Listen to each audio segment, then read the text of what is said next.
Olá, seja bem-vinda, seja bem-vindo a mais um OAB Entrevista. E o tema de hoje é Direito dos Animais, que em 14 de março é comemorado em todo o Brasil o Dia deles.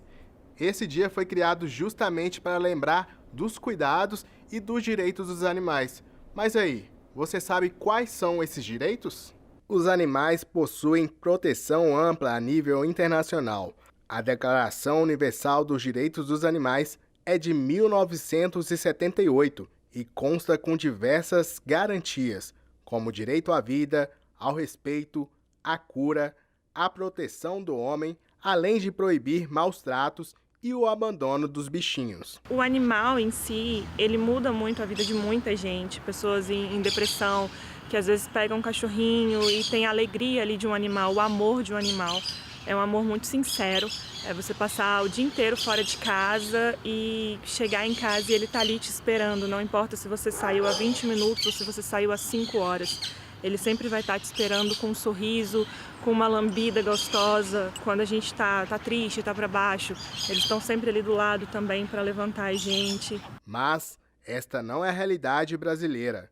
Segundo dados mais recentes, somente no Brasil, cerca de 30 milhões de animais estão abandonados. Eu não consigo entender como uma pessoa tem coragem de maltratar um animal. É um ser indefeso e eles são muito inteligentes, eles sentem muito. Então, assim, não pegue. Se você tem intenção de maltratar, não tem por que você pegar um animal. Tem tanta gente que gosta, que dá amor. A gente vê, às vezes, moradores de rua que tiram do pouco que eles já não têm para dar para um animal porque é um parceiro deles. Para falar mais sobre o tema, eu converso agora com Lucília Álvares, presidente da Comissão de Defesa dos Direitos dos Animais da OABDF. Doutora, obrigado pela presença aqui na OAB Entrevista. Primeiramente, a pergunta é: todo animal tem direitos? Eu acho que a gente deve começar respondendo essa pergunta analisando o Código Civil, o artigo 82. Ele considera os animais como coisas fungíveis e semoventes, ou seja, o objeto que ele possui um movimento próprio. Então, do ponto de vista da nossa legislação, os animais não possuem capacidade civil para possuírem direitos. Eles, na verdade, quem possui os direitos são os humanos para os animais, ou seja, a própria legislação define os limites dos humanos em relação aos animais, como eles devem ser tratados, o que pode ou não ser feito. Então, a gente entende que os animais não possuem esse direito próprio, eles possuem uma legislação para serem protegidos. Mas existe uma corrente do direito natural que os direitos dos animais são considerados como direitos, sim, porque eles têm direito à vida e à liberdade como qualquer outro ser vivo da Terra. Então, eu sou da corrente que eu entendo que os animais possuem direitos, assim como nós humanos, direito à vida, à liberdade e, inclusive, à dignidade para que eles não sofram e vivam da melhor maneira possível. Falando nessa questão de direito, né? Hoje no Brasil, quais leis que a gente tem para os animais? Primeiramente, eu acho que a mais importante é a Constituição Federal, no seu artigo 225. Ela protege qualquer tipo de animal, a crueldade e defende a fauna como um todo. Além disso, a lei mais conhecida é a Lei de Crimes Ambientais, que é a 9.605, de 98, que ela estipula o que os animais podem o que deve ser feito em relação aos animais, quais são as penalidades para as pessoas que realizem maus tratos, maltratem os animais ou matem os animais. Ela define a pena, porque é um crime, todos sabemos. Temos também algumas legislações que envolvem a questão dos animais silvestres, temos portarias, temos o CONAMA, temos convenções internacionais que definem quais animais estão em extinção. Temos algumas legislações que dizem como deve ser feito o comércio dos animais silvestres e quais animais podem participar desse comércio e quais pessoas podem adquiri-los. Então, essas são as principais leis que a gente entende, além de algumas que protegem a fauna e dizem quais as penalidades administrativas cabíveis no caso de desrespeitarem essas leis. A gente tem aí diversas leis, né? Mas hoje elas são cumpridas aqui no país? Olha, no geral, algumas sim, outras não. Mas eu entendo que, no geral, a gente ainda precisa melhorar muito, porque a lei, acaba que a fiscalização não consegue ser muito ampla.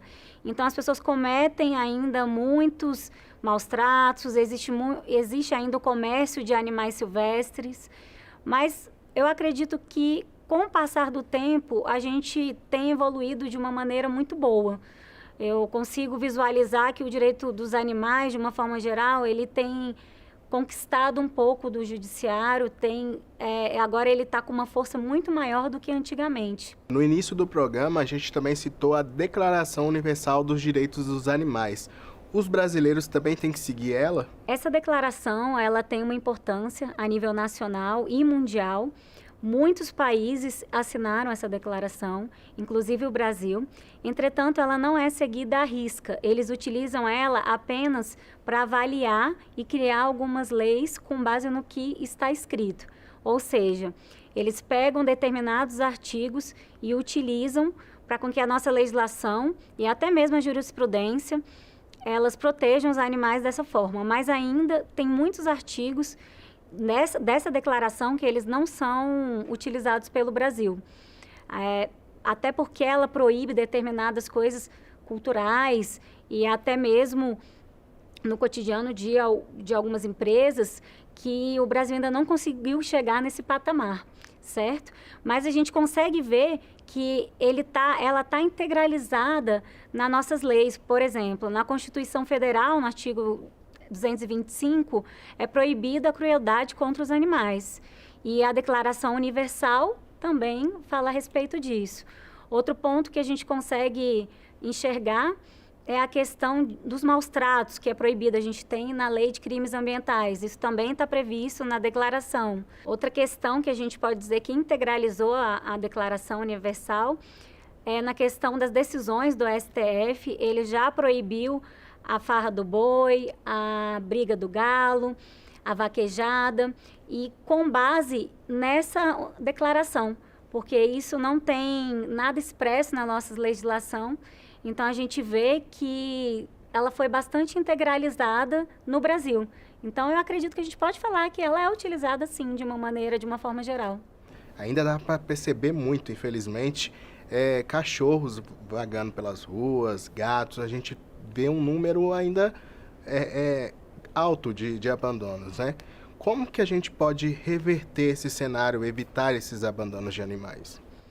Primeiramente, do meu ponto de vista, e algumas pesquisas também conseguem visualizar isso, a principal importância para evitar esses abandonos é a castração dos animais, ou seja, a esterilização, porque evita com que mais animais procriem nas ruas, mais pessoas peguem esses animais de forma sem pensar, sem responsabilidade, e acabam deixando esses animais cruzando e os animais voltam para a rua. Infelizmente, também no Brasil ainda existe a cultura de soltar, deixar o animal dar uma voltinha, e essa voltinha acaba gerando mais animais nas ruas. Então, eu entendo que a castração ela é a melhor solução, em primeiro lugar, e os animais sendo castrados evita que mais animais vão para as ruas e diminui a população dos animais mesmo.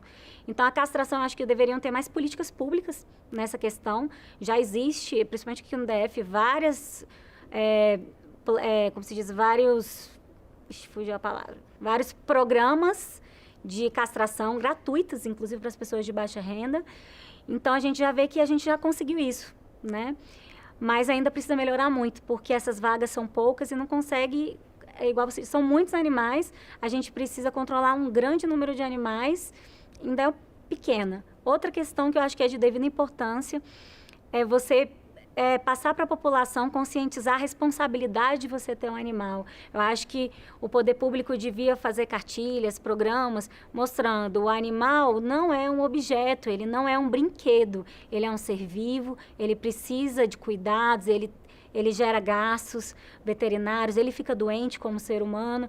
E aí o abandono acontece muitas vezes porque o animal está doente, porque o animal já tem uma idade elevada e as pessoas não querem gastar com aquele animal. Então, a pessoa tem que ter essa consciência. Muitas vezes ela adquire um animal por impulso. Então, acho que as políticas públicas são muito importantes nessa situação.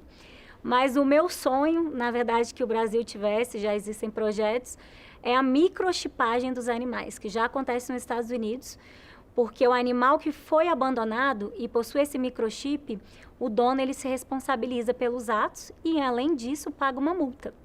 E quando dói no bolso, a gente sabe que acaba funcionando. E aí isso diminuiria, as pessoas teriam um maior cuidado, não abandonariam tanto, não deixariam nas ruas, não deixariam passeando, para evitar de pagar essa multa e sofrer determinadas sanções. Então, no meu ponto de vista, eu acho que essas são as questões que poderiam melhorar muito, né? A questão do abandono. Está falando dessa questão de abandono, cuidado. A gente vê também muitas atuações de ONGs, né? O papel delas é fundamental hoje. Como que a senhora vê essa questão da atuação das ONGs aqui no Brasil? Eu acho que o papel das ONGs é extremamente fundamental. Elas fazem um trabalho maravilhoso, de uma forma geral, e elas ajudam a diminuir essa quantidade de animais abandonados. As ONGs responsáveis, elas castram os animais, doam castrados, ou com a castração garantida e posteriormente eles são castrados, e elas ajudam a diminuir. Entretanto, as ONGs elas não recebem um apoio financeiro normalmente do governo, então elas têm que caminhar com as suas próprias pernas. E elas estão lotadas, a gente vê que são muitos animais adultos que não são adotados. Elas têm um papel fundamental, mas elas também precisam da ajuda da população, né? A gente sabe que se cada um pegasse um animalzinho, levasse veterinário, cuidasse, fizesse a adoção desse animal ou ajudasse na castração dos animais, a população se juntasse, pegasse um número de animais de uma comunidade e castrasse, isso ajudaria também, né? Então, eu acho que elas são de extrema importância e eu acho que quanto mais ONGs, melhor para a gente, mas o poder público ele tem que ajudar, porque ele é fundamental. Inclusive, é dever do poder público fazer esse tipo de política, né, de acordo com a Constituição Federal. Hoje, tanto quanto a Polícia Civil e a Polícia Militar, elas já estão atentas a isso, já estão preparando uma estrutura para atender esse tipo de ocorrência? Sim, eles possuem números de telefone, pode ser feita a denúncia lá mesmo na delegacia e eles tomam as devidas providências, né? Eles também têm as suas limitações quanto ao número de resgates de animais que sofrem maus tratos, mas eles conseguem atuar, conseguem fazer apreensão.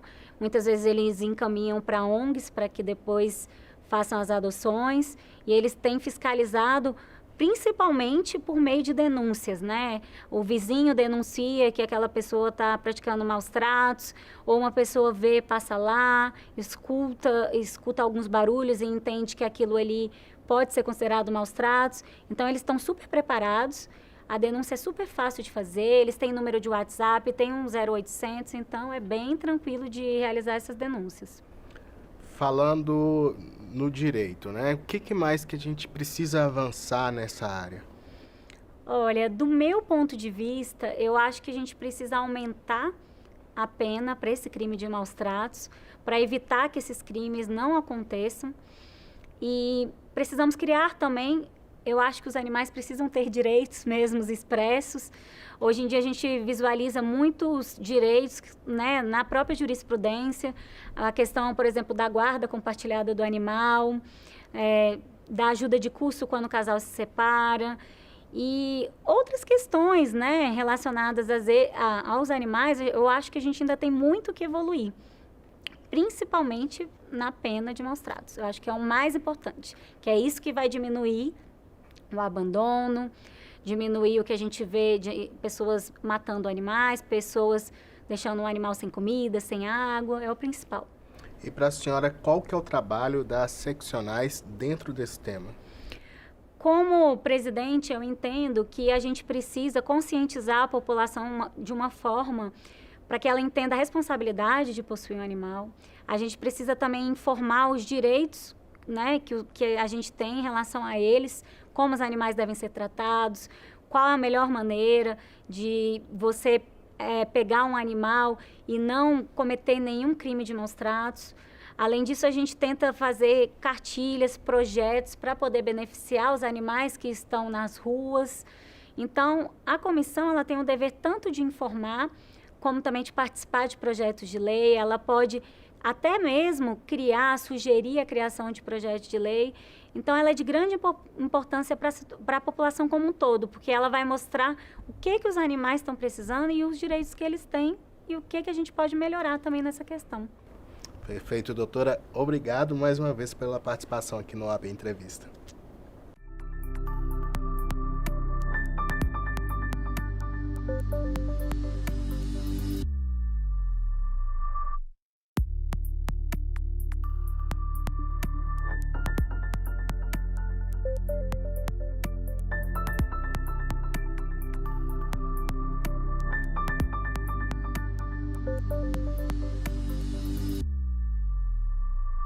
Para muita gente, o animal de estimação faz parte da família. Mas quais as obrigações de quem tem um bichinho em casa? Para falar mais sobre o assunto, eu converso agora com Larissa Marques Moreno, vice-presidente da Comissão de Defesa dos Direitos Animais da OAB-DF. Doutora Larissa, obrigado pela sua participação aqui no OAB Entrevista. Nada. Doutora, primeiramente, vamos falar questão da alimentação. O animal, ele precisa somente de comida, água e também de banho? Isso é verdadeiro ou é falso? Ah, não, falso. Muito falso antes fosse, né? Na verdade, criar um animal de estimação vai muito além do que simplesmente dar água, comida, banho. Eles possuem algumas necessidades fisiológicas e psíquicas que requerem outros cuidados, né? Então, assim, por exemplo, vacinas, consultas periódicas a médicos veterinários, além de passeios e atividades físicas, pois hoje já existem estudos que demonstram que os animais podem sim desenvolver transtornos como ansiedade, depressão, que são amenizados, podem ser evitados através de atividades físicas, socialização, enfim. E além de tudo isso, mas não menos importante, os animais precisam de muito carinho, amor e atenção. E a doutora acredita que os donos de pet, eles saibam que ter um animal é muito além do que apenas dar comida, apenas dar água, apenas dar banho? Então, alguns sim, mas infelizmente muitos ainda não. É comum nós vermos tutores deixarem um animalzinho em casa o dia inteiro, num apartamento fechado, o dia inteiro enquanto saem para trabalhar, ou então algumas pessoas que tratam o animalzinho simplesmente como um animal de guarda e aí deixa o animal o tempo inteiro no quintal, às vezes acorrentado, só ali com água, comida à disposição. E ainda tem piores, aquelas pessoas que ainda tratam o animal como um mero objeto, né? Que pode ser descartado na primeira dificuldade. É até por isso que nós promovemos em dezembro, Dezembro Verde, por ser um mês de férias escolares, em que muitas pessoas viajam. Então, é comum o índice de abandono aumentar bastante. Então, o Dezembro Verde vem justamente com essa proposta do combate ao abandono de animais. O que a gente deve saber antes de ir em busca de criar um animal? Nesse sentido, para não comparar um animal com um objeto, saber que ali há um ser vivo. Então, na verdade, a gente sempre orienta que a pessoa pesquise bastante antes de pegar um animalzinho para criar. Animal não é uma coisa que você simplesmente dá de presente para uma criança. Então, você tem que pesquisar as necessidades daquele animal, para ver se você vai ter disponibilidade de cuidar daquele animal, tempo, se você vai ter disponibilidade de dar a atenção necessária. Meio que o funcionamento de adoção, né? Eu adotei, eu tenho que ter um tempo para esse cuidado desse animal, né? Com certeza. Agora, uma outra questão é de entrada de pets em estabelecimentos, né? Já se houve situações de donos com pet tentar entrar em supermercado e não conseguir. Hoje, como que está essa discussão de ambientes que permitem a entrada de pets? Como que está a atuação nesse sentido? Na verdade, os estabelecimentos em que é proibida a entrada de animais são justamente estabelecimentos em que há o manejo, a produção, a venda de alimentos, por conta de condições de higiene mesmo. Agora, nos estabelecimentos em que é permitida a entrada e a permanência de animais, é interessante que o tutor tenha especial atenção com relação à saúde, higiene e segurança das demais pessoas do ambiente. Em questão do estabelecimento, é ele que determina se pode ter um pet dentro do ambiente ou não, tirando essa questão de alimentação, né? Que é questão também de saúde, mas dos demais estabelecimentos, é o dono do estabelecimento que diz sim ou não? Sim, inclusive o próprio estabelecimento ele pode criar algumas regras próprias, como por exemplo, obrigar o uso de coleira, guia, até focinheira, a depender da raça. Mas o que é importante nesses estabelecimentos em que é permitida a entrada de animais é que haja um local reservado para esses animais, né? Justamente para deixar os animais, os bichinhos separados da área de manejo de alimentos e até da área de outras pessoas que porventura não gostem ou não queiram estar próximo de animais. E nesses locais reservados, ter um espaço próprio para que os animais façam as suas necessidades. E aí esse ambiente também ser um ambiente arejado, enfim. Falando um pouquinho mais sobre essa questão, a gente falou no início da nossa entrevista que muitas pessoas veem o animal de estimação como parte da família. Os empresários, eles já estão atentos a isso? Cada vez mais a gente vê estabelecimento pet-friendly? Sim. Inclusive, esses estabelecimentos pet-friendly estão cada vez mais comuns. Para os tutores de pet, inclusive, chega a ser um pré-requisito para eles irem a determinados locais. Ser permitida a entrada do seu animalzinho, justamente por conta disso, porque eles são vistos como membros da família. Agora, a situação de cães-guias, né? A senhora citou a questão de locais que há manejamento de alimentos. Essas regras se aplicam a eles também, em caso de cães-guia? Não, na verdade, com relação aos cães-guia, né, é uma exceção. Os cães-guia, eles são adestrados especialmente para serem utilizados por pessoas com deficiência visual e exatamente por conta disso, eles não podem ser proibidos de adentrar em nenhum estabelecimento. Inclusive, a lei, se eu não me engano, é a Lei 11.126, de 2005. Ela é clara ao prever o direito dos deficientes visuais de adentrarem e permanecerem em qualquer estabelecimento, seja ele público ou privado, de uso coletivo, com seus cães-guia. Então, isso inclui restaurantes, inclui táxis, ônibus, os supermercados, todo tipo de estabelecimento. Mas é importante saber que não é qualquer raça que pode ser habilitada a ser um cão-guia e que esses cães-guia passam por um adestramento rigoroso e específico através de instituições especializadas. E existem mais situações que fogem a regras, se tratando de caso de animais? Sim, tem inclusive um caso bastante emblemático, já é mais recente, dos animais de assistência emocional. O que é isso? São animais já utilizados para fins terapêuticos, né? Então, eles são indispensáveis ali para estar dando um apoio para o tratamento de pessoas que sofrem de transtornos psiquiátricos como depressão e ansiedade. Então, nesses casos em específico, claro que com o laudo de um profissional da saúde, nesses casos em específico, algumas companhias aéreas já têm permitido o embarque dos animais, desses animaizinhos, junto com os tutores, na aeronave, ao invés de ir no compartimento de cargas vivas. Certo. E tem situações também em alguns condomínios de quererem proibir animais, né? O dono tem a sua casa ali, o seu apartamento, e não pode ter um animal porque o condomínio diz que não. Como proceder nesses casos? Então, na verdade, essa é uma questão bastante polêmica, né? E infelizmente ainda bastante comum. Todos nós já sabemos que o condomínio não pode proibir as pessoas de terem ali os seus animais. Inclusive o STJ já decidiu nesse sentido. A única ressalva é que essa proibição, ela se justificaria se o animal oferecer risco à saúde, à higiene, à segurança ou ao sossego dos demais moradores. Se não for o caso, não se justifica essa proibição. E aí, se ainda assim o condomínio proibir, como é que o morador deve proceder? A nossa primeira orientação é que o morador ele tente conversa informal com o síndico, fazendo essas ponderações, explicando que não pode haver essa vedação. Se ainda assim a proibição persistir, aí então a orientação é registrar um boletim de ocorrência de constrangimento ilegal e ajuizar uma ação judicial para resguardar o seu direito de permanecer com o seu animalzinho sob a sua guarda. Agora, a senhora, como apoiadora da causa animal, como membro da comissão, a senhora enxerga que o Brasil respeita a legislação?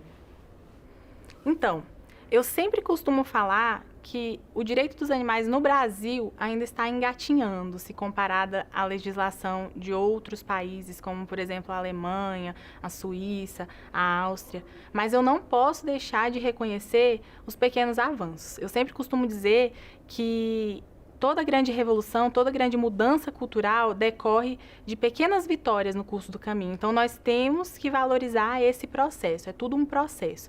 Então, hoje, nós já temos várias leis, tanto em âmbito federal como em âmbitos estaduais, a respeito da pauta animal. Discussões sobre o animal não ser coisa, aumento de pena para crimes de maus tratos, enfim. Então, assim, eu tenho bastante esperança de que o direito dos animais vai ganhar cada vez mais espaço aqui no Brasil. Eu acredito nessa mudança cultural e que, com o passar do tempo, nós vamos conseguir construir um sistema cada vez mais eficaz de proteção e preservação animal. Certo, doutora Larissa, obrigado pela participação aqui no OAB Entrevista. Por nada. E o OAB Entrevista fica por aqui. Obrigado pela sua companhia. Quer saber de tudo que a OAB vem fazendo? É só seguir pelas redes sociais. E quer enviar alguma sugestão de reportagem? É pelo WhatsApp 61 99919 4731. Tchau e até o próximo OAB Entrevista.